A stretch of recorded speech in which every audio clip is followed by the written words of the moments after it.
नमः कष्टभञ्जन नमो नमः असुरनिकन्दन नमो नमः श्रीरामदूतं नमो नमः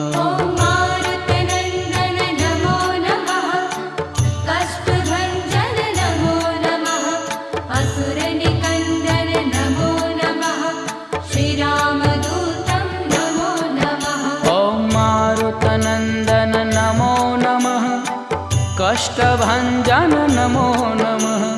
असुरनिकन्दन नमो नमः श्रीरामदूतं